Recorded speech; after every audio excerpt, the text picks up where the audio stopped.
홍영일 강사님께서 강의 들으시겠습니다. 홍영일 강사님께서는 서울대학교 대학원에서 교육공학 석사를 취득하셨고요. 동대학원에서 교육공학 박사학위도 취득하셨습니다. 현재 서울대학교 행복교육센터에서 재직하고 계시며 인하대학교 사범대학 교육학과 교수도兼임하고 계십니다. 홍영일 박사님을 큰 박수로 모시겠습니다.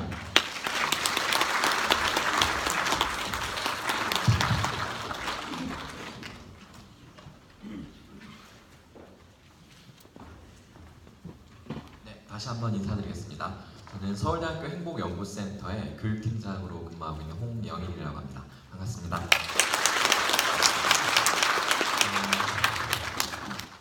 우리나라에서 교육에서는 둘째가 라는 서러운 대구에 와서 그것도 이제 중고등학교 교감 선생님들 앞에 서는 게 되게 좀 이렇게 무게감이 매우 크게 느껴지고 있습니다.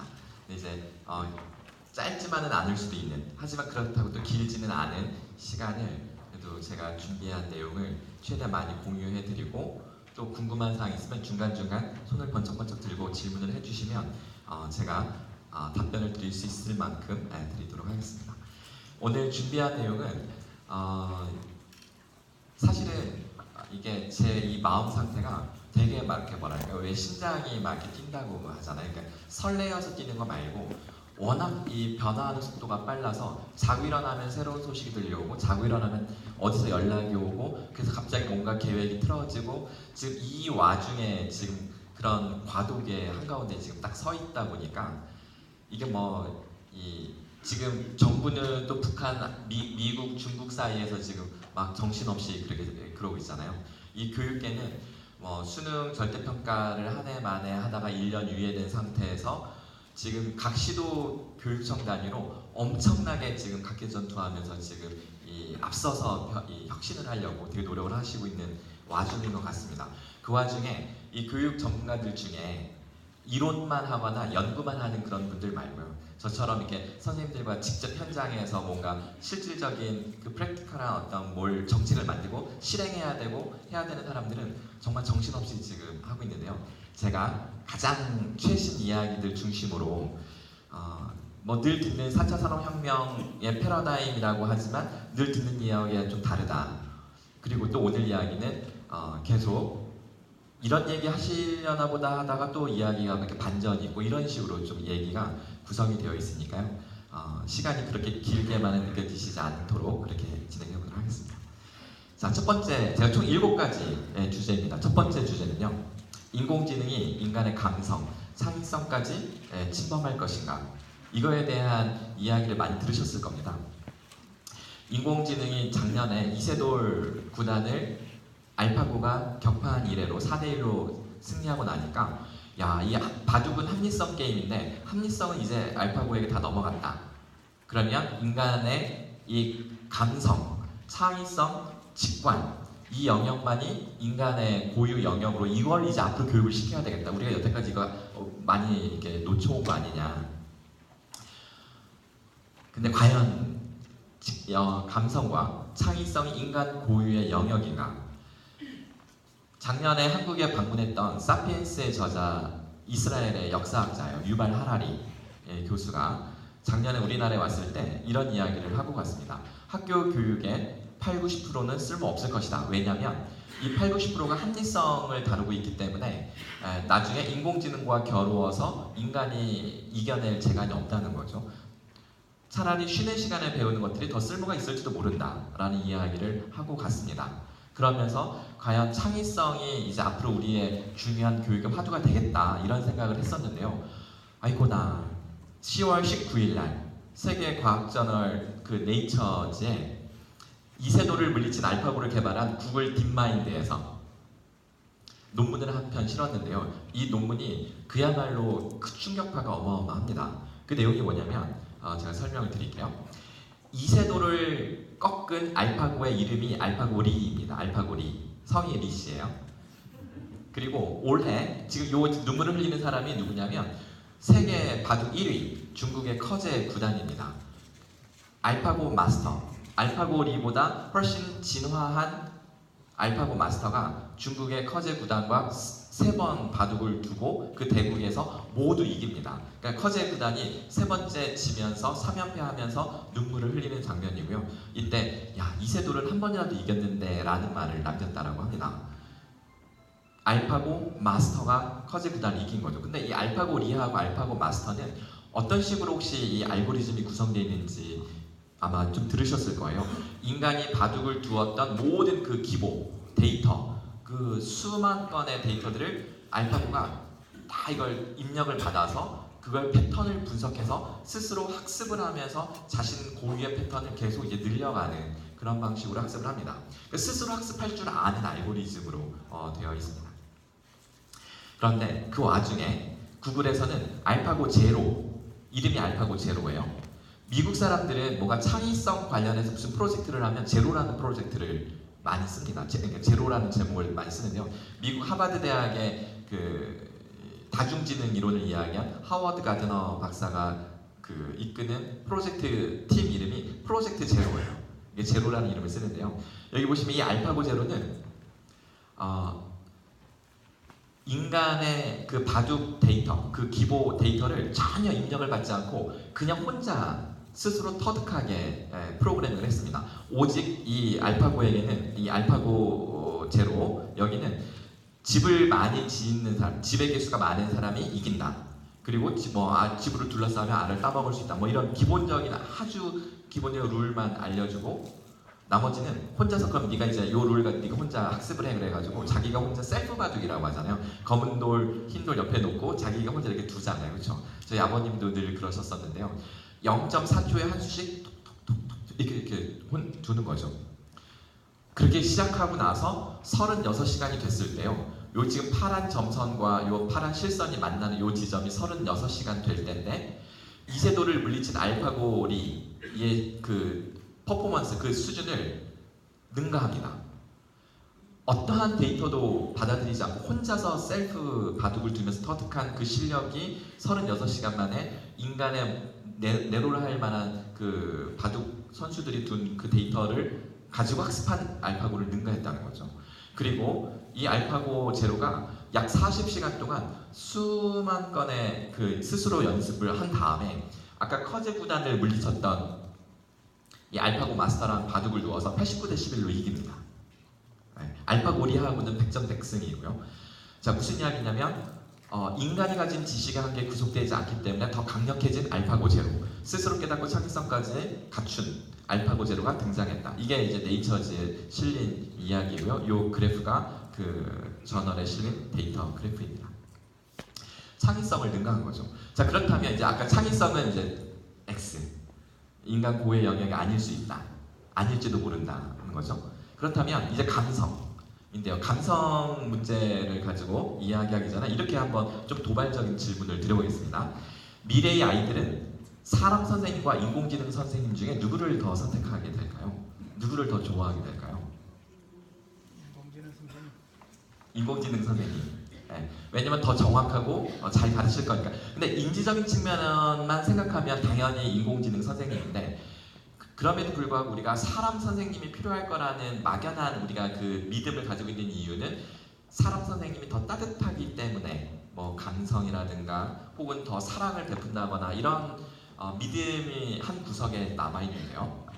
그것을 깨는 드라마를 한 편 보여드리겠습니다. 영국의 드라마인데요. 휴먼스.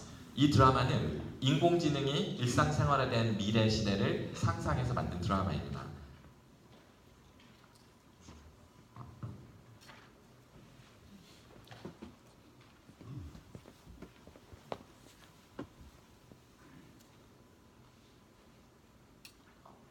소리를 키우고 공룡 인공지능 로봇 아니타를 구입합니다. 다시 시작할게요. 자, 갑니다.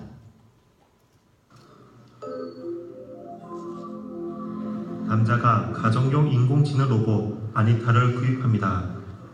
There's your Blowzone, your brand new synthetic. Unique styling, one of a kind.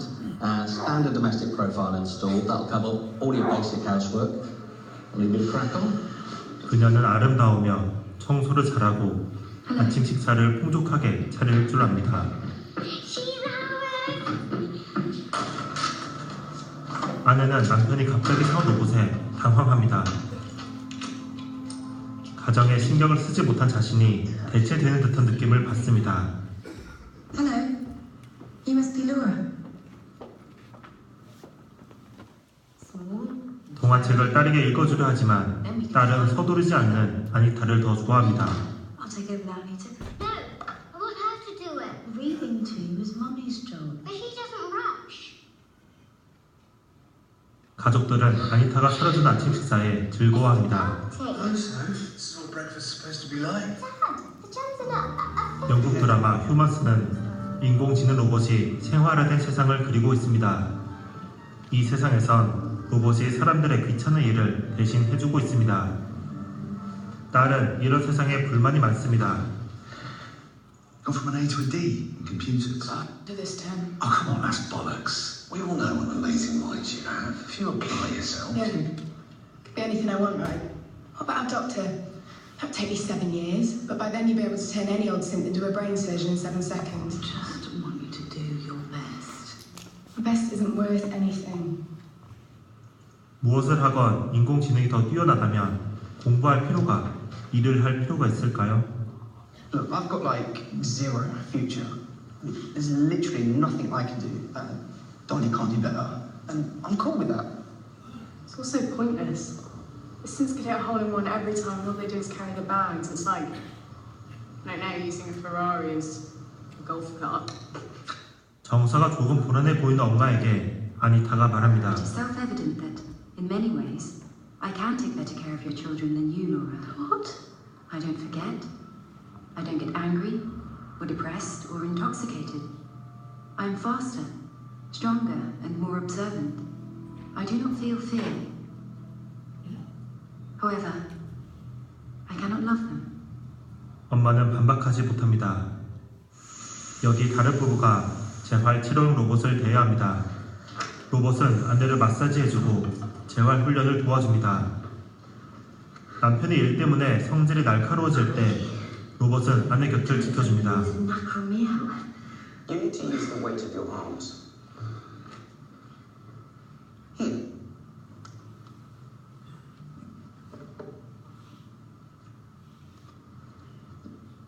그렇게 며칠이 지나자 아내가 말합니다.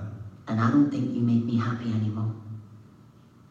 I don't think that this relationship is healthy for me anymore, and I would like some time apart. I don't think it's a good idea for you to be here right now. I'm sure there's places you can go. This is mad. I'm sorry. No, don't apologise. Don't do that. What's it said to you? Simon has had nothing to do with It does. Ever since we got that thing, this has been coming. Oh, that's ridiculous. Jill, I'm a man. And I'm not perfect. That's the point. None of us are. We're not supposed to be. 사람을 위해 발명된 인공지능이 조금씩 인간 사회에 균열을 만들어냅니다. 이처럼 휴먼스는 인공지능이 인간보다 일뿐만 아니라 좋은 엄마, 더 좋은 남자친구가 될 수 있음을 보여줍니다. 여기까지입니다. 이 영상을 보면 많은 몇몇 분들은 이거는 아직은 상상 속의 이야기지 어떻게 저게 가능하겠냐라고 이야기를 하실 것 같고, 하지만 저게 도래한다 하더라도 한참 후가 되지 않을까. 그래서 올해 방송된 EBS 다큐프라임의 한 장면인데요. 그 미국 MIT 대학 박사과정에 한국인 여학생이 박사과정생인데요. 그 학생을 취재한 내용의 일부분입니다. 그 학생이 무엇을 만들고 있어요? 로봇을 만들고 있는데 잠깐 보겠습니다. 그 인공지능 로봇을 만들고 있습니다. 융합과 연결로 새로운 가치를 만들어내는 4차 산업혁명의 시대에 혁신의 근간이 되는 창의력이 더욱 중요하다. MIT 미디어 랩은 정보기술 융합 연구에 있어 상상력의 천국이라 불리는 창의 인재들의 보고다.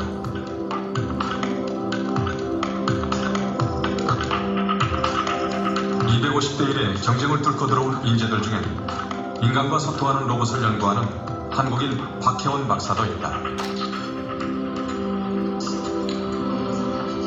그녀는 학생들의 다양한 아이디어와 선택을 더 중요하게 여기는 풍토에서 자신의 창의성을 발휘하고 있다.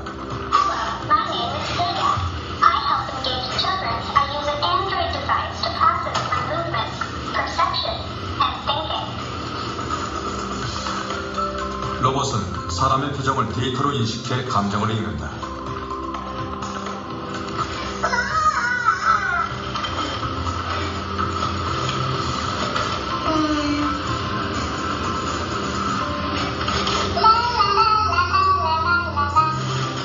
인간의 감정을 읽고 적절히 반응할 수 있게 되면 그만큼 소통은 가능해진다. 결국에는 이제 얼굴에 이런 피처들을 이용해서 제 감정을 인식을 하는 거예요. 이제 자기도 이제 같은 감정을 표현을 하도록 무슨 말인지 알아듣고 반응하고 있는 거지? 그래서 항상 아이들이 이렇게 쓰다듬어도 된다고 이제 하면은 좋아하죠. 자, 여기까지입니다. 이미 현실화되고 있는 기술이고요. 이게 조금 더 정교해지고 상용화할 수 있을 정도로 값싸게 양산할 수만 있다면 이제 가능해집니다. 일본의 어떤 호텔에 가면 공룡이 이제 그 프론트에서 손님을 맞이해주고 사람이 없는 거예요. 이미 그런 실험까지도 이미 열심히 적극적으로 현재 되고 있습니다. 자, 그렇다면 인간 고유의 영역이라고 여겨졌던 감성 그리고 창의성마저도 인공지능이 인간을 능가할 것이라면 그럼 도대체 인간에게 인공지능 넘볼 수 없는 인간 고유의 영역은 무엇일까? 이 부분에 대해서 생각하기 위해서 제가 노벨 경제학상을 수상한 2명의 행동경제학자에 대해서 잠깐 이야기를 할 필요가 있을 것 같습니다. 오늘 두 번째 이야기는 노벨 경제학상을 수상한 리차드 탈러 교수의 이야기를 잠깐 드릴게요. 자, 원래 이름이 이 사람이 독일계 미국 사람이라서 독일식 발음은 리차드 탈러, 그 다음에 미국식 발음은 리차드 테일러라고 이제 발음을 하는데요. 이제 편의상 리차드 탈러라고 이야기를 하겠습니다.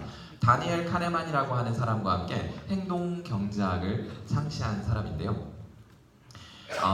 다니엘 카네만 이야기를 같이 말씀드릴게요. 다니엘 카네만은 심리학과 교수입니다. 참고로 다시 리차드 탈러는 경제학자이고요. 다니엘 카네만은 심리학자입니다. 리차드 탈러와 함께 행동 경제학을 창시했는데 2002년도죠. 지금으로부터 15년 전입니다. 왜 노벨 경제학상을 심리학자가 받았냐면 왜 심리학자가 노벨 경제학상을 받게 됐냐면 이런 사연이에요. 여기 보시면 제가 인간의 본성이 직관이라는 것을 증명했다라고 했는데요.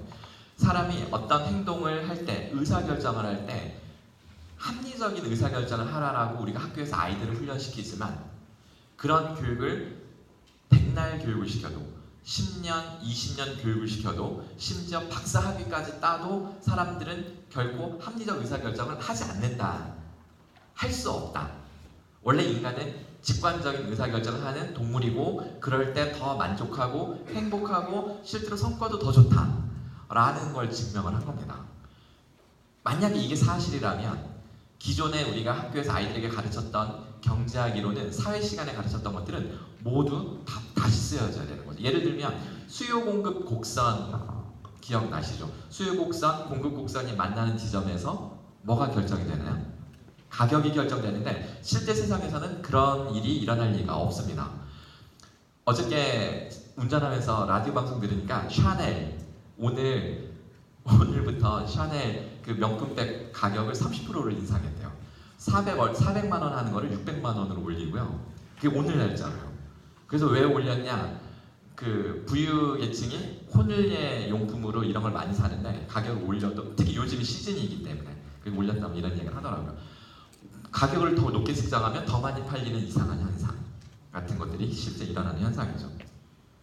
그래서 경제학 이론이 다시 쓰여지게 되고요. 그래서 미국의 오바마 행정부는 2008년도에 어떤 일이 있었죠. 세계적으로 미국발 금융위기가 있었습니다.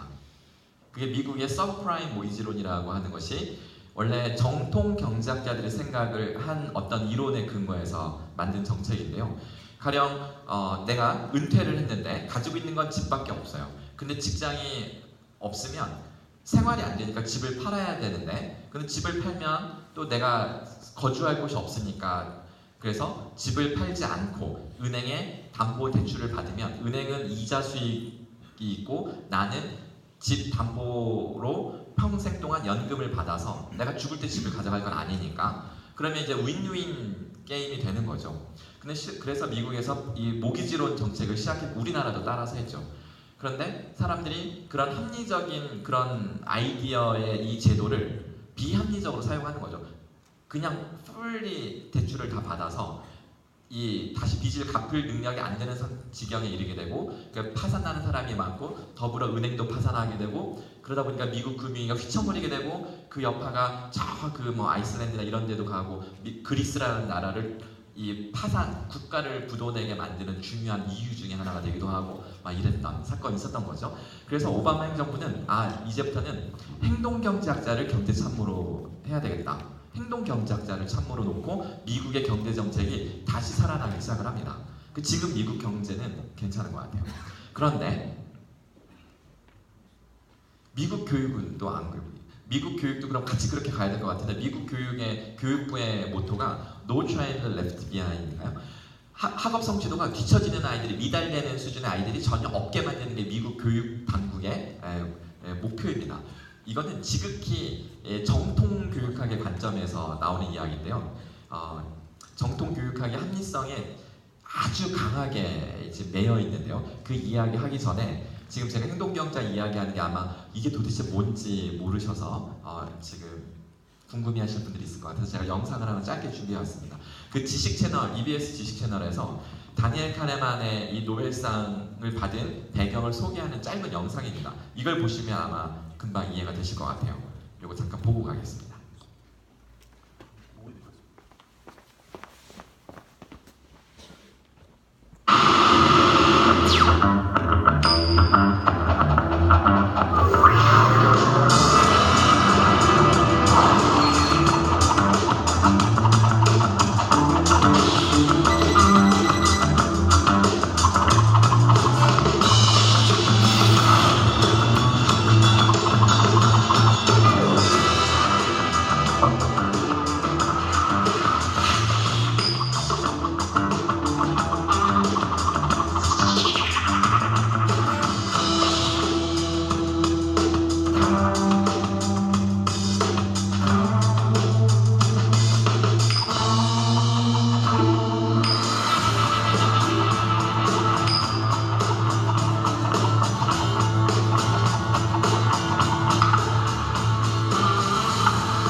다시 질문을 드릴게요. 자, $1,000를 애초부터 가지고 있지 않은 경우, 그 다음에 $1,000를 공짜로 얻었다가 이걸 다시 잃어버리는 경우. 합리적인 관점에서 혹은 그냥 계산만 하면 동일한 케이스입니다. 자, 그런데 우리는 인간은 실제로 이 반응이 다르죠. 이거는 되게 상실감을 느끼고 이건 원래부터 없었으니까, 그래서 그런 게 없습니다. 이럴 때 경제 이론은 계산적으로 똑같다라는 것을 전제로 이론을 만드는 게 좋을까요? 아니면 어떤 경우에 인간의 상실감이 더 크다면 똑같이 제로임에도 불구하고 그 제로의 상황이 원래부터 제로이냐, 돈이 생겼다 없어진 제로냐를 다른 상황으로 해서 이론을 만드는 게 더 맞을까요? 전자가 정통 경제학이고 우리가 여태까지 학교에서 사회시간에 아이들에게 가르치는 방식의 이론의 기본이고요. 지금 이렇게 새로 바뀌는 게 행동 경제학이 취하는 태도입니다. 심리학, 인간의 심리 현상과 경제 이론을 융합한 학문이라고 할 수가 있겠습니다. 이제 조금만 더 보겠습니다.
바나만이 노벨상 수상식장에서 남긴 말, 인간이 비합리적이다라는 걸 주장하기보다는 인간은 합리적이어야 한다, 합리적일 수 있다, 합리성이라는 것이 우리 인간이 추구해야 될 바다라는 이 말이 매우 비현실적인 개념이고요. 우리가 여태까지 착각하고 있었다라는 것을 지적하는 아주 신랄한 비판이 이 소감문에 들어 있습니다.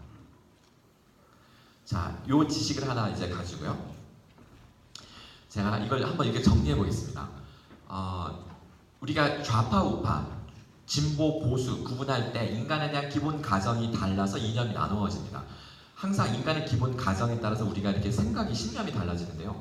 우리가 좌우를 나눌 때는 어떻게 나누냐면 인간은 태어날 때부터 평등한가, 인간은 태어날 때부터 차등적인가. 그러니까 인간은 노력하는 만큼, 자기가 노력한 만큼 능력대로, 실력대로 성취하는 것이다. 그럼 이제 보수가 되는 거고요. 인간은 평등하게 태어났고 평등하게 존중받고 대접받고 평등하게 살 수 있어야 되고 뭐 이런 거 이제 진보가 되겠죠. 어떤 게 옳은가요? 그냥 신념의 문제이지 무엇이 옳다라고 말할 수가 없습니다. 근데 그 신념과 무관하게 우리는 평화롭게 살아갈 수 있는데 왜 평화롭게 살아가지 못하는지는 모르겠지만, 근데 자, 이제 그 이야기 하지 말고요. 자, 인간에 대한 기본 가정이 인간은 합리적인 동물이냐 비합리적인 동물이냐, 여기서 이제 이게 나뉘어지는 겁니다. 여기 잘 보시면 인간이 합리적인 동물이라는 것은 인간은 합리적인 동물이다, 인간은 합리적이어야 한다, 그리고 누구나 자신의 이익과 손실을 정확히 분석할 수 있고 그것을 할 줄 알도록 우리는 아이들에게 학교에서 수학, 산수 다 가르치는 거죠. 그리고 자신의 이익을 극대화하는 방향으로 결정하는 것이 인간의 본성이다라고 이야기를 하는 건데요. 이 세 가지 가정이 현실 세계에서 전혀 실제 인간에게 적용되지 않는다. 오히려 인간은 비합리적, 직관적이다. 의사결정이 늘 비일관적이어서 도대체 예측할 수가 없다. 그리고 때로는 이유 없는 행동도 하는 게 인간이다. 자, 이 세 가지 대원칙을 이렇게 바꾸어서 이론을 다시 쓰는 거죠. 그래서 경제학이 정통 경제학이 아니라 이제 행동 경제학으로 트렌드가, 패러다임이 바뀌어가고 있습니다. 교육은 어떨까요? 정통 교육학에서 패러다임이 바뀌어가지면 좋겠는데 이 부분에 대한 이야기가 전무합니다. 전 세계적으로. 정통 교육학이라는 것은 타일러의 합리 모델을 그 연원으로 하고 있는데요. 목표를 먼저 세우고, 그러니까 교육은 반드시 목표로부터 시작한다라는 이 발상이 원래부터 그래야 되는 게 아니라 타일러주의에서 비롯된 발상입니다. 원래부터 그래야 되는 것이 아니었고 그게 바람직하다라고 할 수 있는 어떠한 근거도 사실 존재하지 않고 오직 이 신념을 타고 내려오면 이제 이런 생각을 하게 되는 겁니다. 목표로 시작해서 평가로 끝난다. 목표 세우고 목표를 달성했는지 평가한다. 이것을 잘 염두에 두시면 좋을 것 같고요. 자, 그럼 왜 그럴까? 교육은, 세상은 이렇게 진화하고 있는데 왜 교육은 진화를 안 하고 성장만 했을까? 성장만 하는 유기체는 진화를 못하고 성장만 하면 나중에 멸종할 수밖에 없습니다. 자, 우리가 그렇게 듣는 산업혁명을 그냥 이 기술의 발전 측면이 아니라 교육의 측면에서 다시 정리를 해보겠습니다.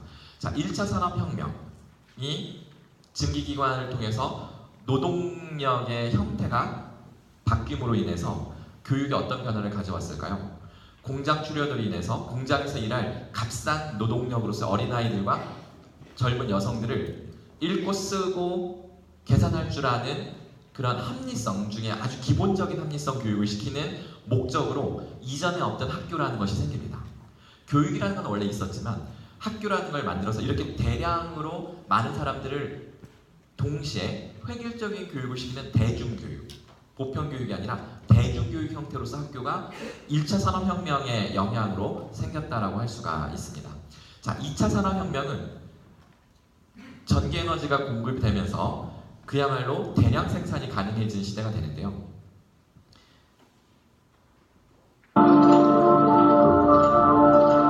컨베이어 벨트 시스템입니다.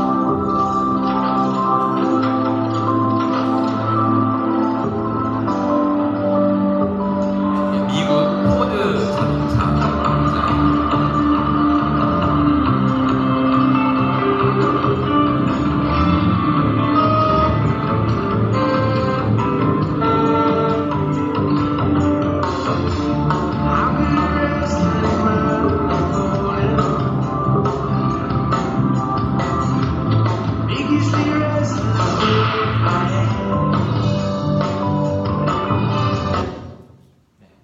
자, 대량 생산 시스템이 만들어지죠. 이게 바로 미국의 테일러 시스템 혹은 포드 시스템이라고 하는 겁니다.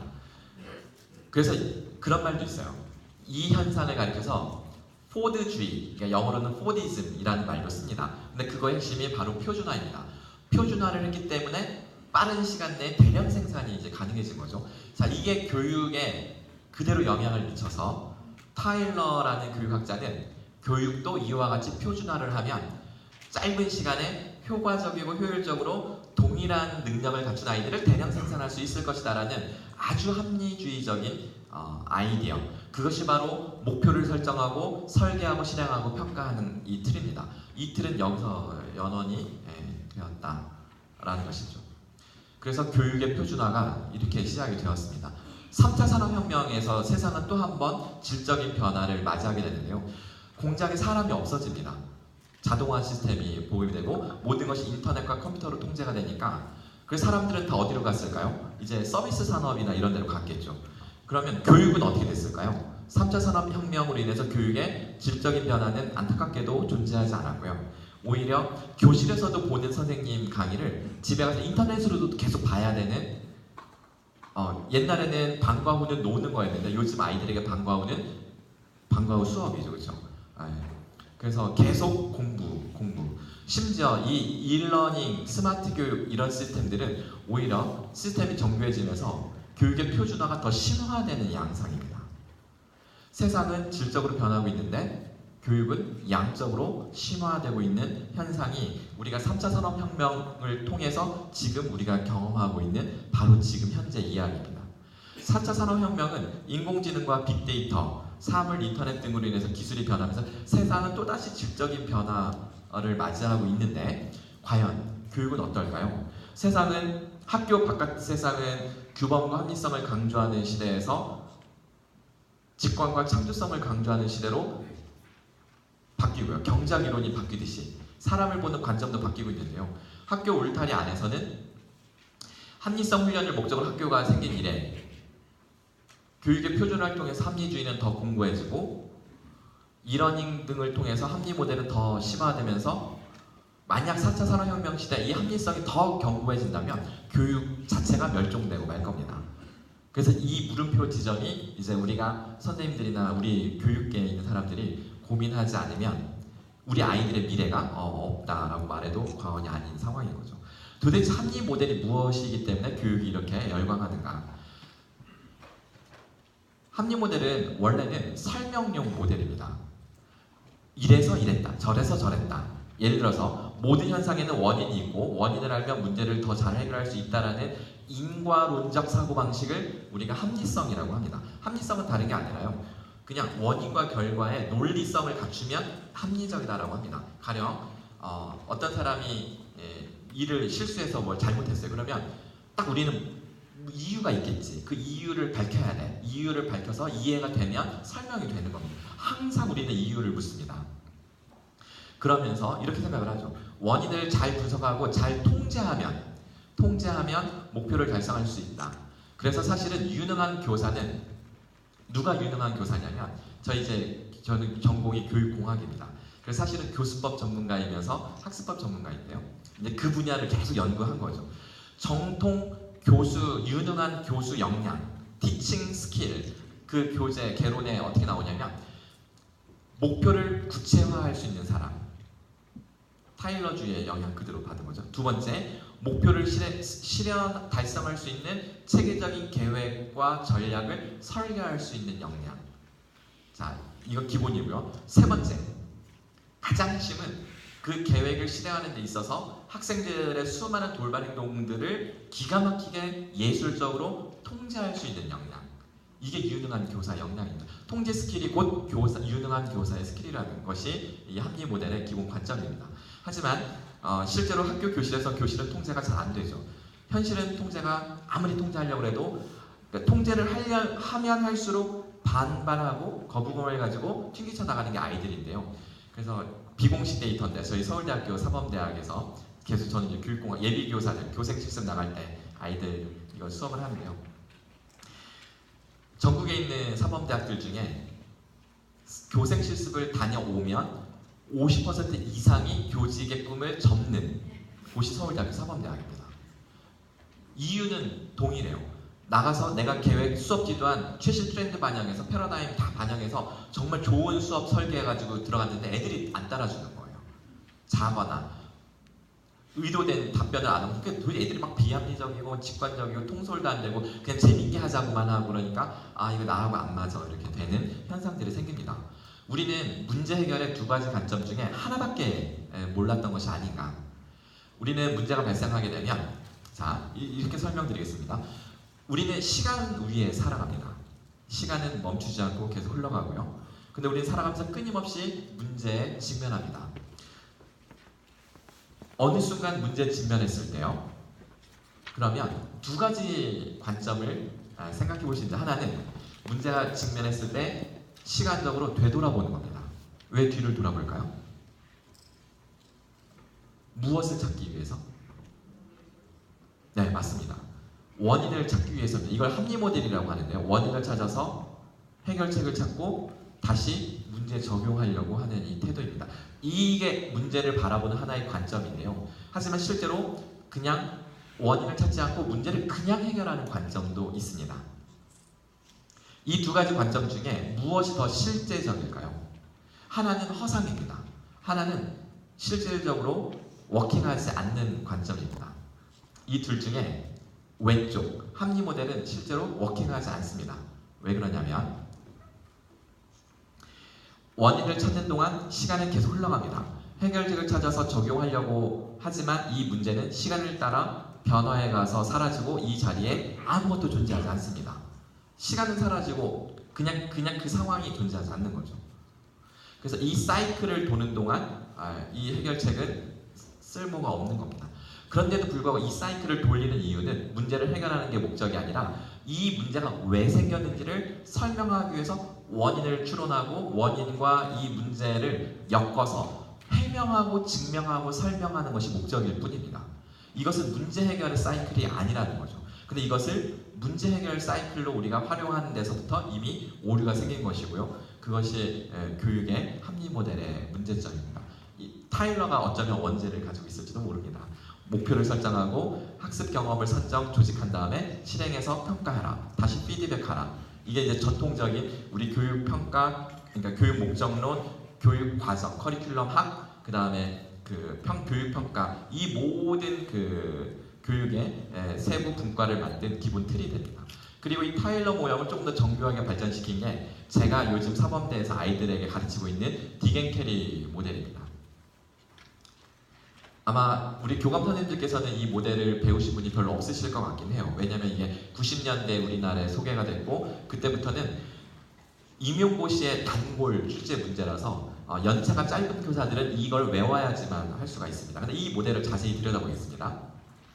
일단 목적을 설정하는 것으로부터 시작을 하게 되어 있습니다. 그리고 제가 이제 요 순서를 보시면 자 절차적으로 진행하게 되어 있습니다. 크게 윤곽만 보세요. 그래서 이거를 박스와 화살표로 구성되어 있다 해서 박스 앤 에로 모델이라고도 합니다. 약간 비꼬는 말이죠. 그런데 이 모델을 자세히 들여다보면 평가가 교육을 좌우할 수밖에 없는 이유가 이 모델 속에 숨어 있습니다. 다시 보겠습니다. 여기 보시면 바로 이 부분인데요. 제가 미리 준비한 그 교재에 보시면 이 그림이 나오나요? 몇 쪽에 나오죠? 14페이지요. 네. 그래서 일단은 여기 슬라이드 그냥 보시면 되겠는데요. 자, 여기 보시면 수행 목표라는 게 아이들에게 그날 내가 생각하는 그 차시의 목표입니다. 그리고 나서 그 목표를 어떻게 달성했는지를 측정하기 위한 평가 도구를 먼저 만들고 수업 전략을 그 뒤에 짜라고 이 순서가 이렇게 되어 있습니다. 이 순서를 바꾸면 안 됩니다. 목표를 세운 다음에 수업 전략 세우고 시험 문제를 나중에 내면 안 된다라고 되어 있습니다. 왜 그럴까요? 아마 이 부분에 대해서 이게 합리성입니다. 이 프로세스, 이 순서 절차를 지켜야 교육이 합리적으로 진행이 되는 겁니다. 반대 이야기를 제가 동영상을 보여드린 다음에 다시 왜 그 프로세스가 합리적인지를 다시 설명드리겠습니다. 어떤 걸 제가 영상을 보여드릴 거냐면 이거 되게 재밌어요. 대한민국이 교육의 롤 모델로 생각하는 나라가 어디죠? 되게 핀란드죠. 미국에 마이클 무어라고 하는 감독이 있어요. 되게 사회 체제 비판적인 진보 다큐멘터리 영화 감독인데요. 마이클 무어. 되게 뚱뚱하게 생겼습니다. 이 사람이 그 미국의 쌍둥이 빌딩 테러 났을 때도 이거 미국 정부의 부시 정권의 음모다 막 이런 걸 고발하는 영화를 만들어서 되게 유명해졌던 감독인데요. 이 사람이 작년부터 어떤 영화를 만들었냐면 Where to Invade 해가지고 어느 나라를 침공할까? Where to Invade Next. 다음에는 어느 나라를 침공할까? 이게 영화 제목이에요. 이게 이게 약간 상징적인 제목인데 자기는 마이클 무어 감독이 미국계라는 어떤 외계 행성에서 온 외계인인데 각 나라 행성들을 찾아다니면서 미국에는 없는 그 각 나라의 좋은 제도를 하나씩 훔쳐와서 다시 미국에 심겠다라는 그런 시놉시스를 가지고 있는 영화인데 지금 제가 보여드릴 거는 9분짜리 영상입니다. 마이클 무어가 핀란드라는 나라에 들어가요. 그리고 나서 미국에 있는 교육부 장관으로부터 학교 교사들을 인터뷰하면서 이 핀란드의 교육 제도에 대해서 조사를 합니다. 그리고 나서 미국 교육을 그 반대 사이드에 있는 미국 교육을 비판하는 얘기인데요. 미국의 표준화 시험 제도를 비판합니다. 이 표준화 시험이 뭐냐면 국가가 교육 목표를 교육과정 총론 강론 수준에서 목표 스탠다드를 미리 정해놓은 거죠. 그 스탠다드 교육 목표를 미리 정해놨고 그 목표 달성 여부는 따라서 표준화된 시험으로 측정할 수가 있습니다. 이걸 측정해야 기초학력, 미달, 보통, 우수 이걸 가려낼 수가 있는 거죠. 미국 사회가 그렇게 하고 있고 우리나라는 그것을 그대로 이제 따라하고 있는 건데요. 그것을 비판하는 이 영화의 내용을 보시겠습니다.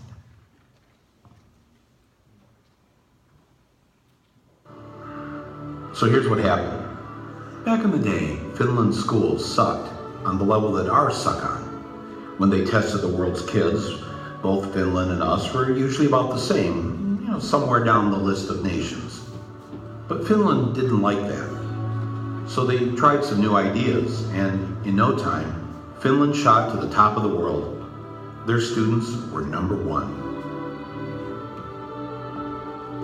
How did they do that?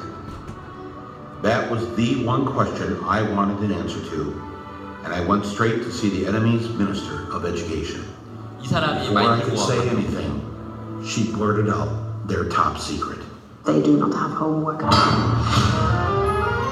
Wait, so you reduced the homework you give them in school? Yes.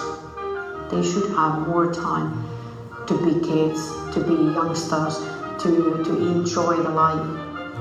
How many hours of homework did you get last night? About 10 minutes or something. 10 minutes of homework. Yeah. Maybe 15 minutes or 20 minutes. 20 minutes, about 20 minutes. Yeah. Well, if I would have done the homework, I think it would be like 10 minutes tops. Usually I don't really do homework that much. The whole term, homework, is kind of obsolete, I think.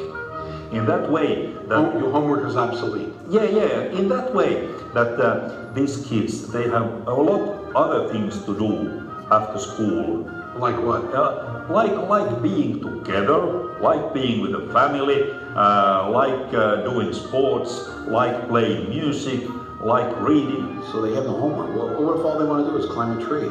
They could climb a tree, yeah. They can climb a tree, then they learn how to climb a tree. But they'll end up, while climbing the tree, probably finding out about different insects, and they can come to school next day and tell me about what they found. Compared to the older kids, how many hours a day did the younger ones go to school? Mondays 3 hours, Tuesdays 4 hours. It varies. It's 20 hours a week. So they're, oh man. Now, does this 3 or 4 hours at school include the lunch hour? Yes. How are they learning anything? How are you getting anything done? Your brain has to relax every now and then. If you just constantly work, then you stop learning. And there's no use of doing that for a longer period of time. Finland students have the shortest school days and the shortest school years in the entire Western world. They do better by going to school less. How many languages do you speak? English, yeah. Swedish, Spanish. Finnish and Swedish. Finnish, English and German. French, German. Finnish and English. English. Swedish and French and Spanish. So you were an exchange student in the U.S.? Yeah. When you got back here in school, what did you notice that you felt relieved about? No more multiple choice exams. No multiple choice exams here? Or very few of them, if any. Because all of my exams in the US. How do you answer the question right if it isn't listed as one of the 4 choices? You write your answer. You have to know it, actually. Yeah. You actually have to know it. Yeah. If there was one thing I heard over and over again from the Finns, it was that America should stop teaching to a standardized test. Get rid of those standardized tests. National testing. Standardized tests. Standardized testings. What you are teaching your students is to do well on those tests, and you're not really teaching them anything. No, we are teaching them. We're teaching them how to flunk a test, and then a bunch of schools fail the test, and those schools are turned into charter schools, and then somebody makes a lot of money. But school is about finding your happiness, finding finding a way to learn what makes you happy. They figure now about 1/3 of the school time, the students are in school, is spent preparing for the standardized test. And so they've eliminated a lot of things that aren't on the test. So music is gone, art is gone, poetry is gone. Yeah, in many schools. Civics isn't even on the test. So now the schools are dropping civics. Yes. Civics, American civics. Okay. Unbelievable. We got rid of poetry. Really? Yeah. Why? It's a waste of time. When are they ever going to learn? When are they ever going to speak as poets when they're adults? How does that help them get a job?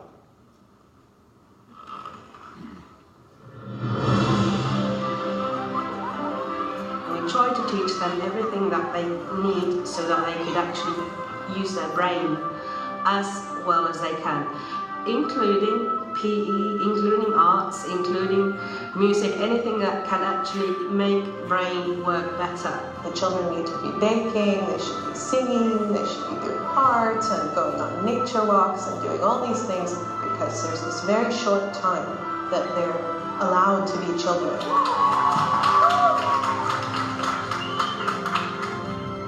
If you don't have standardized tests here in Finland, how do you know which schools are the best? And, people need a list. The neighborhood school is the best school. It is not different than the school which can be, for example, situated in the town center, because all the schools in Finland, they are all equal.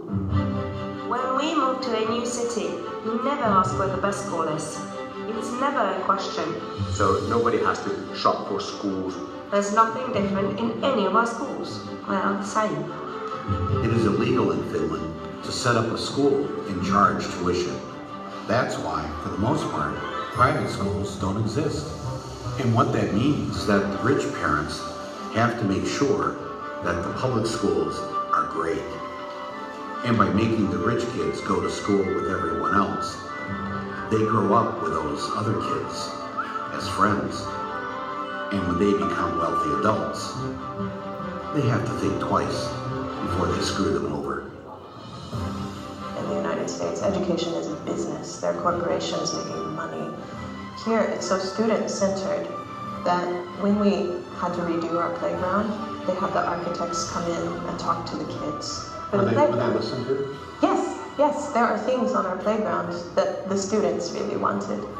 Being in school here is more independent. We're treated more like adults than in the United States. Yeah. I mean, we don't need a hall pass to go to the bathroom during class. Yeah. We'll see students commuting on the subway, even as young as 7, and they going on their own to school. When I started doing teacher training practice back in the US, I was in these certain neighborhoods teaching these kids and telling them, you can be anything you want to be when you grow up. This is kind of a lie. And when I came to Finland, a lot of my teaching is based on what the kids want and what they see for their future. So it doesn't feel so false to say you can really be whatever you want to be when you grow up, because they're making it happen already. They already have such power.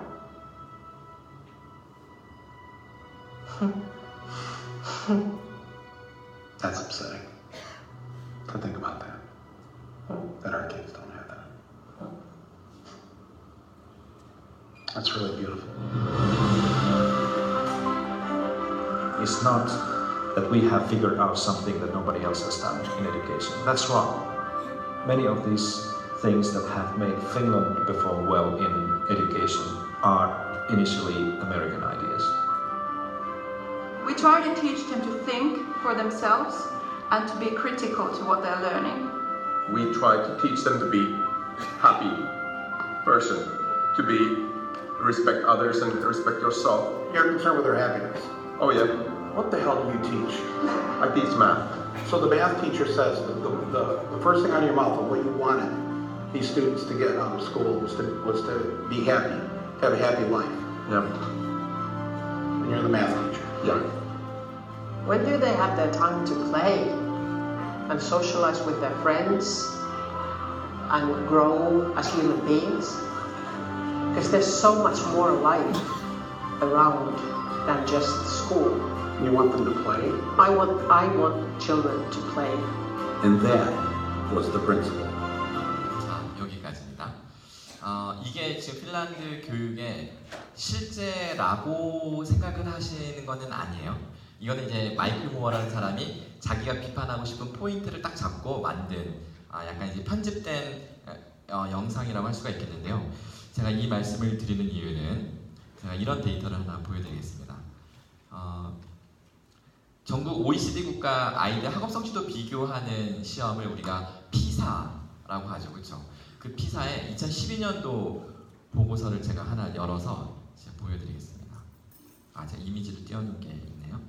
21쪽에서 보면 이런 그래프가 하나 있네요.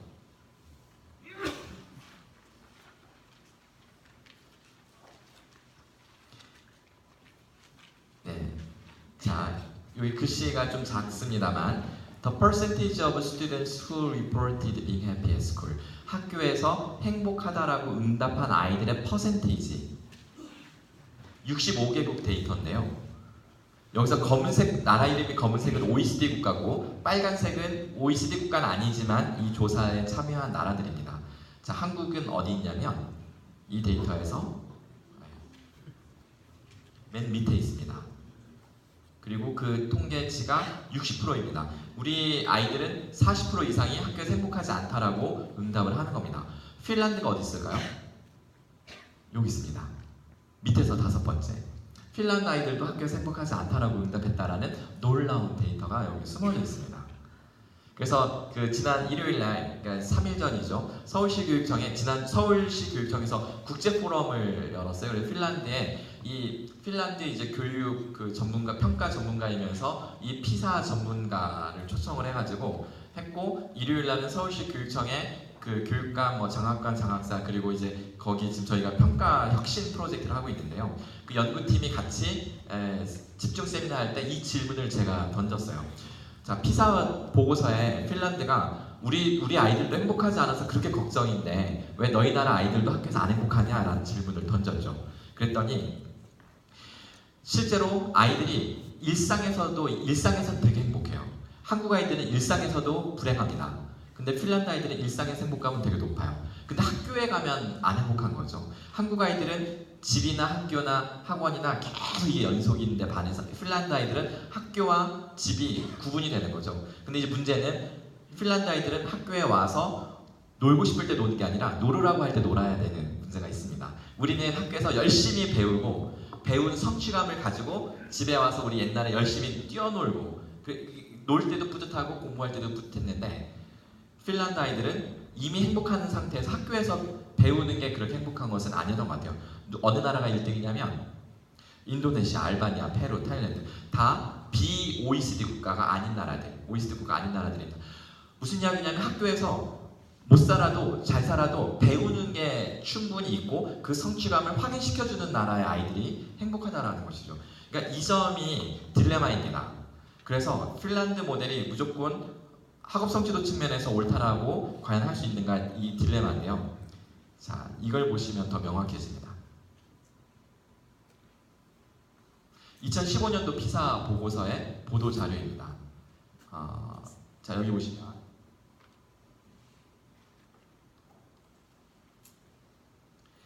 자, 여기 빨간색이 대한민국인데 읽기 순위 수학, 과학인데요. 우리나라가 수학, 과학이 1등, 2등 하던 나라에서 1, 4등, 그러니까 거의 4등 수준으로 떨어지고 과학은 8등 수준으로 떨어졌다는 통계인데요. 여기 보시면 핀란드가 수학이 저렇게 밑으로 떨어졌습니다. 오히려 잘 못 살던 에스토니아 같은 나라가 확 올라가고 핀란드가 떨어지는 거죠. 과학도 약간 떨어졌습니다. 그래서 핀란드가 지금 걱정을 하고 있어요. 우리 아이들 학업성 지도가 떨어지고 있다. 그 이유를 찾고 그걸 개혁하기 위해서 지금 되게 고민하고 있다는 이야기를 일요일 날 저희들에게 들려주었습니다. 그러니까 이게 고민이 많은 거죠. 오히려 아까 그 행복도 그래프에서 아까 보셨을지 모르겠는데 오히려 미국이 더 위에 있어요. 여기 보시면 미국이 중간 OECD 평균 약간 아래에 있고 핀란드보다는 훨씬 아이들이 행복하다 이렇게 데이터가 되어 있습니다. 자, 이런 사실들이 우리로 하여금 이 문제가 간단치 않다라는 걸 알려주는 거죠. 하지만 그 와중에 우리가 분명하게 말할 수 있는 것 단 하나는 바로 이겁니다. 왜 시험 문제를 먼저 만드냐? 교육은 내가 이제 학교 리더, 뭐 교장, 교감 아니면 뭐 어떤 그 교육감 이렇게 어떤 교육의 수장이다. 그러면 내가 잘했다라는 것을 증명해야 될 필요가 있을까요? 없을까요?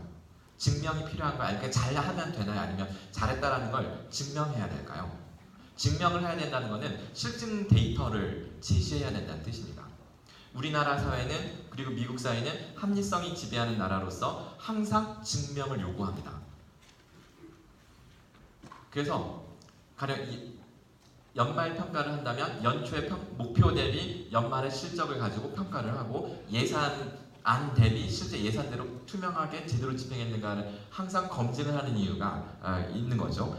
바로 이 모델이 검증 모델이기 때문에 우리는 시험을 먼저 출제하게 되어 있습니다. 왜냐하면 이 목표 달성 여부를 달성했는지를 증명해야지만 이 모델이 성공적이라는 것이 증명이 되는 겁니다.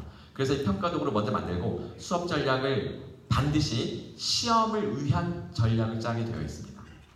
이게 이 모델의 핵심입니다. 타일러식 합리 모델의 근본 철학은 모든 교육은 증명돼야 된다. 증명하기 위해서는 시험을 위한 수업을 설계를 해야 된다라는 것이 가장 그 기저에 깔려있는 철학이라는 것입니다. 그래서 평가를 바꿔야지만 교육이 바뀐다고 할 수 있습니다. 우리나라가 입시에 매달리는 이 현상은 비합리적인 것이 아니라 모든 정상적인 사람이라면 당연히 입시가 수능이면 수능에 집중할 수밖에 없고 입시가 학종이면 학종을 잘 쓰기 위해서 온갖 아이디어를 내서 또다시 그렇게 매달릴 수밖에 없는데 이것은 지극히 인간의 합리적인 현상이라고 할 수 있습니다. 그렇기 때문에 평가를 바꿔야 교육이 바뀐다라고 말할 수 있습니다. 그래서 지금 어떤 일이 벌어지고 있냐면 지난 9월 달에 서울시 교육청에서 평가를 바꿔야 교육이 바뀐다라는 타이틀만 내걸었을 뿐인데 서울시 교육청 관계자들이 깜짝 놀랄 정도로 교사들이 자발적으로 대강당을 꽉 채운 세미나는 우리가 처음 해본다 이런 이야기가 있을 정도로 이날 세미나가 있었는데요.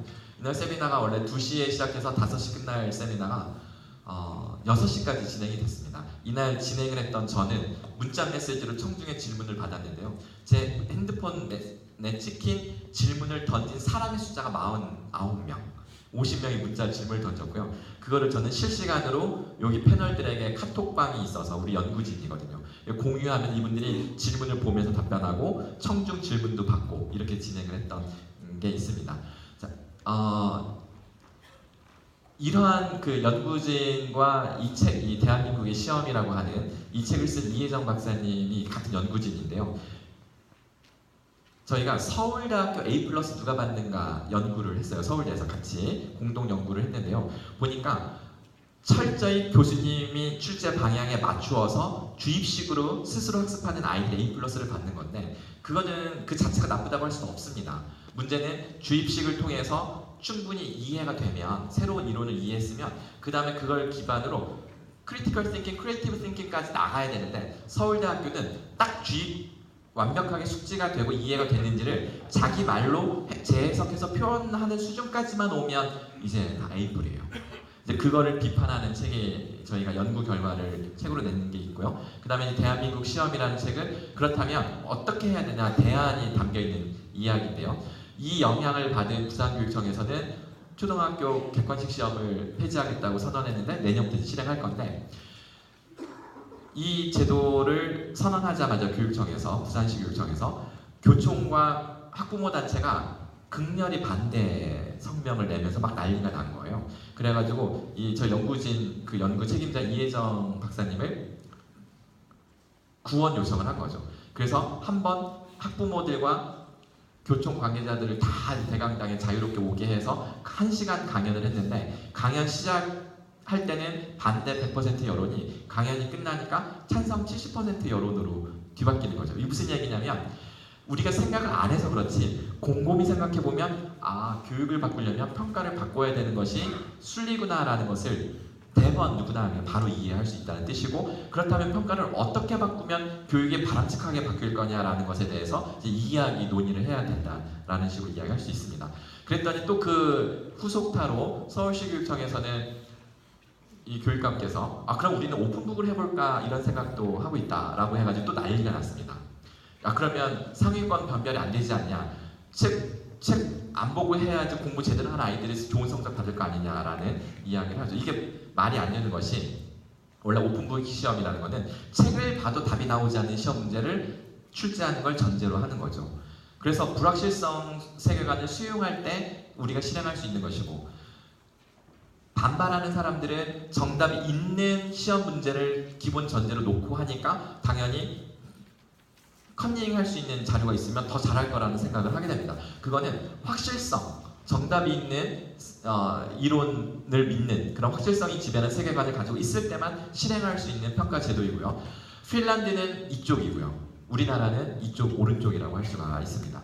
이 서로 다른 세계관이 패러다임이 충돌하면서 우리나라는 지금 질풍노도의 시기에 사람으로 비교하면 마치 질풍노도의 시기에 처해 있는 거나 다름이 없다라고 할 수가 있겠습니다. 자, 오늘 이제 마무리를 할 건데요. 시대 정신을 읽는 리더가 교육 패러다임에 선도할 수 있다. 자, 시대 정신의 변화. 택시운전사라는 영화가 1000만 관객을 돌파했습니다. 지난 8월 달에. 뭔가 시대 정신에 부합했다는 뜻이죠. 1000만 관객을 돌파한 이 수많은 영화들, 도대체 1000만 관객을 돌파한 영화들의 공통점이 무엇일까를 평론가들이 분석을 해서 인터넷 찾아보면 되게 많습니다. 1000만 관객 돌파 영화의 공통점. 그러면 평론가들마다 주장은 조금씩 다른데요. 대개 보면 타이밍을 잘 맞춰야 된다. 개봉 시점을 잘못 맞추면 다른 영화에 눌려서 안 뭐 이런 것들이 있는데요. 그런 여러 가지 시간적, 물리적, 공간적 조건들을 다 맞춘다 하더라도 이 조건 하나 맞추지 못하면 1000만 관객을 확보할 수가 없습니다.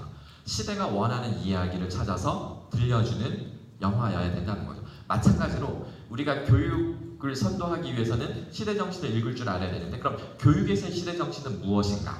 지금 이 시대가 요청하는 것은 여태까지는 합리 모델이었다면 이제는 창조 모델입니다. 지금까지는 여기 보시면 우리 교재 17페이지, 18페이지에 나오는 표입니다.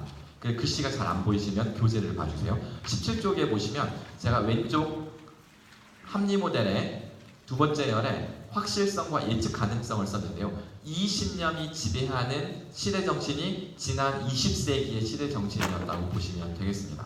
하지만 인공지능이 도래하고 있는 스티브 잡스, 페이스북을 만든 마크 주커버그, 테슬라 전기자동차 만드는 앨런 머스크, 인류를 화성으로 이주시킨다고 하잖아요.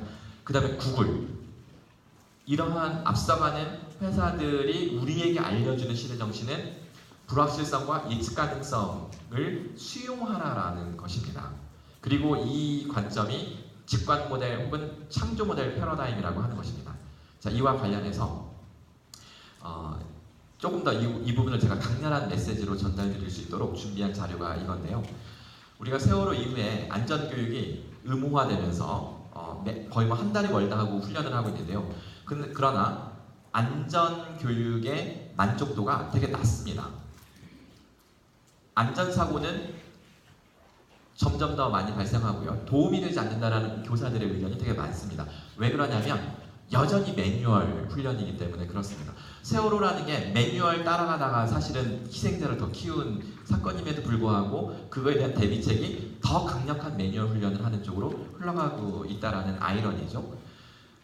세월호 이후에 선박사고 더 많이 나오고 있고요. 자, 근데 재밌는 것은 오늘이 10월 31일이 오늘이 11월 1일이죠.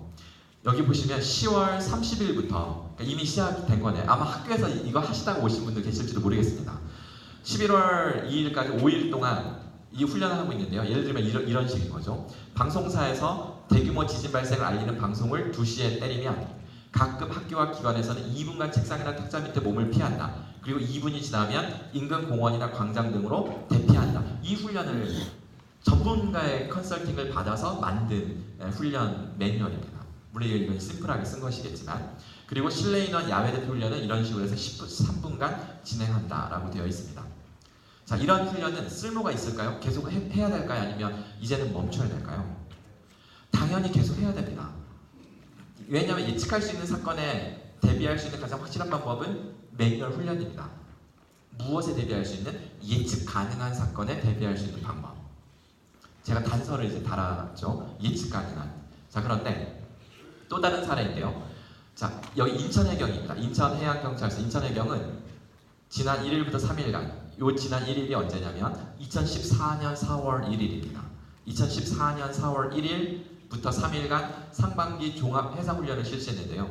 기동항해술, 해상인명구조 이렇게 훈련을 하면서 훈련 셋째 날 가상사고 지점에 사람들이 빠져 있습니다. 신속하게 고속정이 달려가서 모두 건져내는 훈련을 합니다. 그리고 나서 운명의 장난인지 정확히 보름이 지나서 진도 앞바다에 세월호가 침몰하고 있다라는 이준석 선장의 신고를 접수한 진도해경은 신속하게 고속정과 헬리콥터를 보냅니다. 그리고 신속하게 달려온 고속정과 헬리콥터는 한 명도 빠짐없이 물에 빠진 사람을 건져내고요. 갑판에 있던 사람들을 끌어올립니다. 그리고 훈련했던 그 시스템대로 임무를 완수했습니다. 그래서 사실은 훈장을 주어도 부족한 게 해경이 한 거라고 말할 수도 있습니다. 라고 지금 제가 이렇게 말하는 게 되게 어색하게 들리시죠, 그렇죠? 왜 이게 어색하게 들릴 수밖에 없냐면 우리는 이 사실만 아는 것이 아니라 그 눈앞에서 펼쳐진 태어나서 한 번도 예고되지 않았던, 미처 예상하지 못했던 상황이 눈앞에서 벌어지고 있었고요. 15,000톤급 배가 45도 이상 기울어서 침몰하고 있으니까 이거 본 적이 없는 거죠. 거기서 속수무책이었습니다. 그런데 그래서 사실은 해경에게 이걸 책임을 묻기가 되게 어렵습니다. 왜냐하면 훈련한 적이 없으니까요. 그러니까 쉽게 말해서 내가 아이를 키우고 있는데 이 아이가 엄청나게 큰 실수를 했습니다. 그럼 내가 이 아이를 아빠가 너 몇 번이고 얘기했어. 너 맨날 이 실수해가지고 아빠가 몇 번이고 지적했지. 근데 또 하면 혼내도 되겠죠. 근데 내가 한 번도 가르쳐준 적이 없고 나도 예상하지 못했던 건데 이 아이가 실수하면 야, 아빠라도 실수했을 것 같아. 괜찮아, 이거 네 잘못 아니야. 걱정하지 마라고 하지 않겠어요, 그렇죠? 우리는 왜 해경에게 그 말을 못할까요? 왜냐면 300명이 넘는 희생자가 너무나 크고 그건 우리에게 어떤 인간적인 또 다른 과제가 있다는 걸 암시하는 겁니다. 뭐냐면 실제로 해경은 4, 5일 만에 본인들의 무능함을 이렇게 실토할 수밖에 없는 상황이 됩니다. 여기서 이 무능함이라는 것은 예측할 수 없는 상황에 대한 무능함입니다. 그러니까 사실은 무능이라고 말할 수도 없는 거죠. 그런데 왜 이게 무능이라고 할 수 있느냐? 실제로 해경이 무능하다고 저는 전혀 생각하지 않습니다. 하지만 우리가 참고할 만한 이런 사건이 있어요. 세월호보다 이거 45,000톤급의 화물선입니다. 훨씬 더 크고 훨씬 더 무거운 화물선인데요. 이 배가 넘어가고 있는데 영국 어떤 경비정이 와서 코를 들이박습니다. 왜냐하면 한 사람이라도 더 탈출할 수 있는 시간을 버는 게 목적이었던 거죠. 그래서 이게 언론에 되게 세계적으로 많이 퍼뜨려졌었습니다. 실제로 이 배가 여기 왜 박혔냐 이거에 대해서 막 설왕설래가 있었는데요. 나중에 정밀하게 조사한 결과 한 명이라도 더 탈출시키기 위해서 시간을 벌려고 했던 게 맞고 저것은 원래 매뉴얼에 없었던 돌발적인 행동이었던 것이 나중에 확인이 됩니다. 반면에 우리나라 해경은 세월호에 접안할 때마다 그 자리에 구조할 인원이 남아있는데도 불구하고 뒤로 물러났다. 왜 그랬냐라고 기자들이 질문하니까 첫째, 유속이 빠르고 어쩌고 저쩌고. 둘째, 컨테이너가 떨어질 수 있으니까. 셋째, 크레인 구조물과 충돌할 수 있어서. 매우 분석적이고 합리적인 이유로 인해서 직관적인 대처를 할 여력 없이 그냥 합리적이고 당연히 수긍이 가능한 대처를 했고요. 이 설명에 대해서 누구도 반박할 수는 없습니다. 이것이 세월호 백서에 기록되어 있는 내용이고요. 자, 이거는 이제 일본에서 쓰나미가 덮쳤어요. 2011년 3월 11일 날 쓰나미가 이때 진도 9.5, 아마 세계적으로 유례 없는 강진이죠. 이게 진도 9.5의 강진이 쿵쿵쿵 3번 울리니까 학교가 무너질 듯 흔들렸고요. 학생들과 교사들은 일사불란하게 운동장으로 대피합니다. 이게 일본 오카와현에 있는 미야기현에 있는 오카와 초등학교의 사례인데요. 교사와 학생 80여 명이 운동장에 집결했는데, 그리고 나서 여기 시간을 보시면 2시 46분에 지진 발생. 그리고 나서 어디죠? 15분이 지나서 쓰나미 경보가 발령합니다. 여기요. 쓰나미 경보가 발령합니다. 그리고 나서 그럼 학생들은 교장 선생님과 지시를 받고 뒷산으로 올라가면 되는 게 매뉴얼입니다. 그런데 쓰나미가 실제로 덮칠 때까지는 쓰나미 경보가 발령하고 나서 30분이라는 시간이 있었는데요. 운동장에서 우왕좌왕 있다가 모두 휩쓸려서 희생당하고 많은 사건이 벌어집니다. 그리고 나서 이게 1년 동안 조사한 끝에 밝혀진 결론은 이날 교장 선생님이 휴가 중이라서 연락이 되지 않는 상태였습니다. 매뉴얼은 교장 선생님 지시를 따라서 뒷산으로 올라가는 건데 교장 선생님이 계시지 않으니까 이때 교사들 10명이라는 교사들이 취한 행동은 토론이었습니다. 자, 그러면 어떻게 할까? 의견 한마디씩 얘기해 보세요. 그래서 이렇게 하자 저렇게 하자 막 했겠죠. 그 토론의 결론을 내리는데 걸린 시간이 무려 30분이었습니다. 그리고 나서 내린 결론은 뒷산으로 올라가자라는 너무나 당연한 결론이 나왔으면 좋았을 텐데 엉뚱하게도 이 다리를 향해서 걸어가는 결론을 내린 거죠. 그리고 이렇게 운동장을 나서는 순간 쓰나미가 덮쳤습니다. 토론은 아무 때나 하는 것이 아니라 토론이 효력을 발생하는 경우 언제인지를 알고 해야 되는데 우리가 살아가면서 토론이 필요할 때는 되게 제한적이에요. 대부분은 빨리 실행하는 것이 훨씬 더 이제 중요한 경우죠. 이게 바로 우리가 문제 직면했을 때 문제를 설명 가능한 방식으로 할 거냐 아니면 그냥 해결할 거냐. 자, 여기서 문제를 해결함에 있어서도 설명은 가능한 방식으로 해결하려고 하는 것이 합리 모델이고요. 그냥 문제를 그때그때 즉각 바로바로 해결하는 것을 직관 모델이라고 하는데 이 직관 모델 혹은 창조 모델이라고 하는 것이 바로 21세기의 이 교육학계에 요구되는 시대 정신이라고 말씀드릴 수가 있겠습니다. 그래서 뭐 여기 이 표를 보시면 그 자료집에 협동이 아니라 협력이다. 그러니까 코어퍼레이션이 아니라 콜라보레이션이다. 아마 이런 이야기 되게 많이 들으셨을 거예요. 그래서 저는 이제 생략하겠습니다. 그리고 교육의 절대성이 제가 요 그림 넘기고요. 자, 교육 목표가 합리 모델 시대에는 일단은 목표가 먼저 픽스돼야 됩니다. 목표가 먼저 절대적으로 딱 기준을 잡아줘야 그 교육 목표를 기준으로 그러니까 교육 과정에서 국가 교육 과정에서 총론과 강론이 세팅이 먼저 돼야 그 다음에 이제 이게 단위 학교로 가서 이제 이거 응용을 하든지 이제 실천을 하게 되는 거죠. 자, 그런데 이거의 기본 철학은 이겁니다. 학생의 수준은 교사의 수준을 능가할 수 없다. 그래서 교사의 역량을 계속 키워야 된다. 라는 이야기를 우리가 많이 하기도 하고 듣기도 하는데요. 이 말이 만약 사실이라면 학생의 수준이 스승의 수준을 능가할 수 없다면 역사의 진보, 문명의 진보라는 게 가능할까요? 제자가 스승을 능가할 수 없다면 후대가 선조의 앞선 세대의 능력을 능가할 수 없다면 역사는 진보하는 게 아니라 잘해야 현상 유지, 보통은 퇴보겠죠. 그러니까 이 말은 사실이 아닙니다. 이건 말도 안 되는 건데 누가 이 말을 만들었을까요? 바로 타일러주의 이 합리 모델의 이 시대 정신이 우리를 이렇게 검증되지 않은 이 생각에 매몰되게 만들었던 것이 아니었는가 반성을 하게 되는 거죠. 하지만 이제 시대가 바뀌었습니다. 목표는 계속 변해야 되고 환경에 따라 상황에 따라 그리고 주어진 여건에 민첩하게 대응해야 되고 그럴 때 비로소 청출어람이라는 게 가능하다라는 이야기입니다. 합리 모델 패러다임에서 우리가 여태까지 해왔던 것은 바로 이런 교육이었죠. 개성 있는 아이들을 데려다가 비슷한 능력을 갖춘 아이들로 해서 세상에 내보내는 역할을 했던 게 이것이고, 이러한 철학에 일조했던 것 중에 하나가 뒤리깽이라고 하는 교육사회학자 있잖아요. 교육은 사회화의 과정이다. 사회는 시스템으로 돌아간다. 이 시스템이 어떻게 작동하는지를 알려주고 그 매뉴얼을 익혀서 제 기능을 할 수 있는 아이로 세상에 내보내야 된다.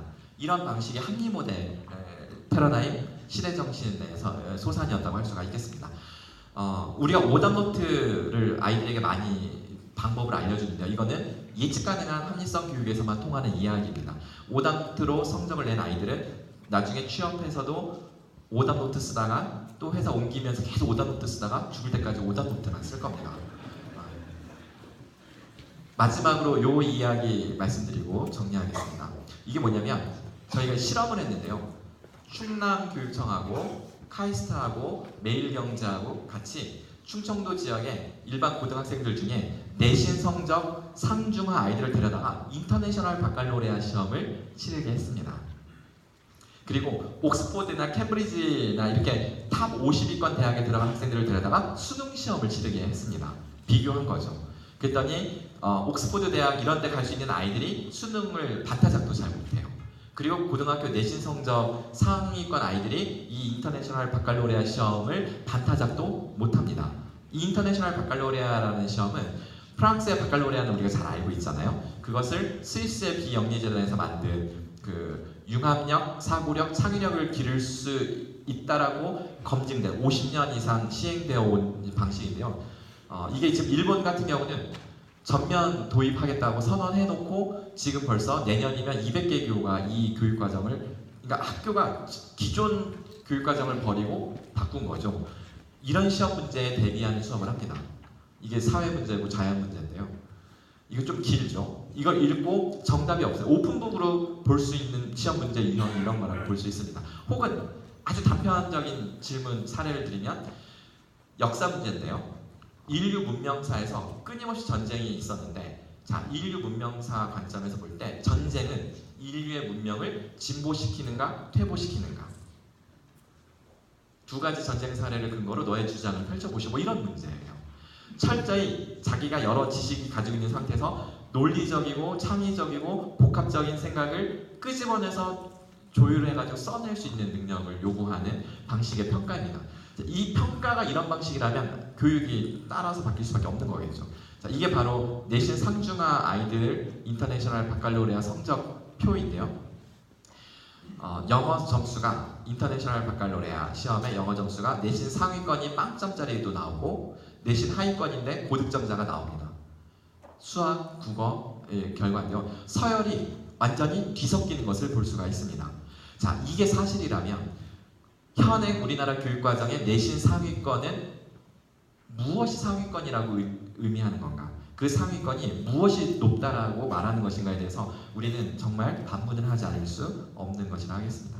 이 새로운 시대 정신에 부응할 때 청출어람이 가능한 교육이 가능하겠다. 우리는 여태까지 기억에 받는 말을 망각이라 생각을 하고 계속 주입식 교육을 더 강하게 하는, 그러니까 기억을 촉진하는 스킬만 개발해 왔는데, 사실 기억에 받는 말은 지나온 길을 되돌아보는 기억이 아니라 가보지 않은 길을 가는 상상이다 라고, 이 생각, 이 관점만 우리가 가져보아도 시대 정신이 어떻게 흘러가고 있는지를 우리가 생각해 볼 수가 있겠습니다.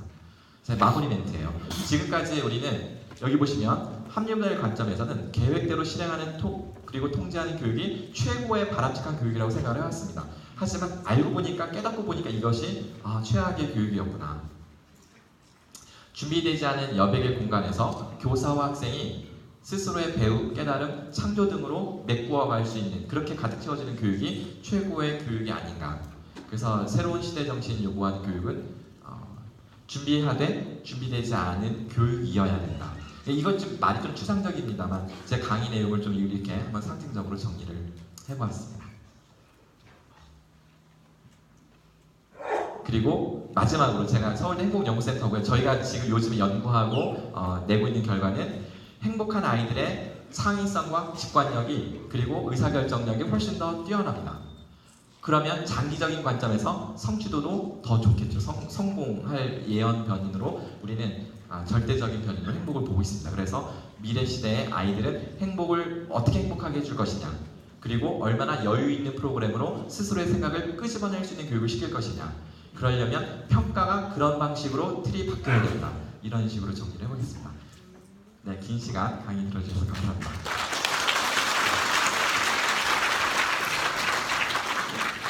예, 사회 변화와 교육 변화에 대해서 특히 이제 교육 방법이라든지 평가 방법에 대해서 열정이 강해진 홍영일 박사님께 다시 한번 큰 박수 부탁드리겠습니다. 네, 오후 일정을 말씀드리겠습니다. 지금 식사는 앞에 바로 식당이 있습니다. 식당에서 식사하시고 1시까지, 13시까지 강의실로 오시면 되겠습니다. 예, 맛있는 식사 부탁드리겠습니다.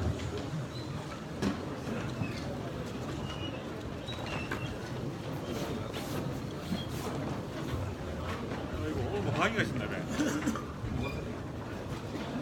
홍준이 들려가 오늘 왜 이렇게 양보 입고 있다는 거지? 대장님 모시고.